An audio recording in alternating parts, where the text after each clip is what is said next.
اب جہاں تک آپ کی یہ بات ہے کہ جی کسی کے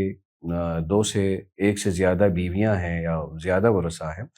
تو دیکھیں جو letter of administration succession certificate act ہے 2019 کا جو لا ہے،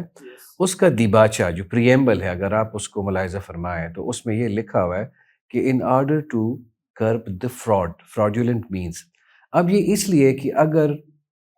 کوئی ایسا متوفی ہے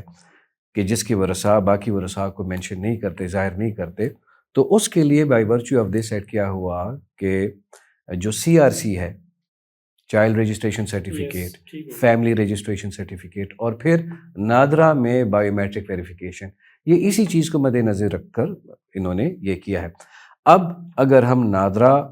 آرڈیننس اور لاس کو دیکھ لیں اور پھر جو ہمارا پاکستان سٹیزن شپ رولز ہیں 1974 کے،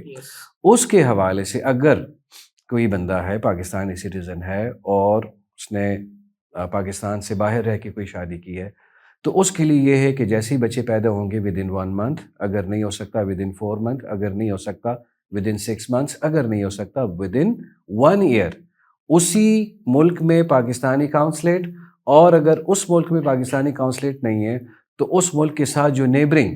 جو ہمسائے ممالک میں پاکستانی کاؤنسلیٹ ہوگا، وہاں پہ اپنے بچوں کی رجسٹریشن لازمی کروائے گا. اب یہاں پہ قصور کس کا ہوا؟ اس باپ کا ہوا کہ جس نے ان بچوں کو وہاں پہ جا کے رجسٹریشن نہیں کروائی. اب ایسی صورت میں اگر نادرا کے پاس کوئی کیس آئے گا تو جیسے میں نے پہلے عرض کیا تھا کہ ایسی کیسز میں پھر کیا ہوتا ہے کہ آپ کو ایویڈنس ریکارڈ کرنے کی ضرورت ہوتی ہے، تو تب نادرا کا جو اختیار ہے وہ ختم ہو جاتا ہے. نادرا وہاں پہ آپ کو ڈکلائن کرے گا اور آپ نے پھر عدالت جانا ہوگا اور عدالت میں یہ ساری چیزیں ثابت کرنی ہوں.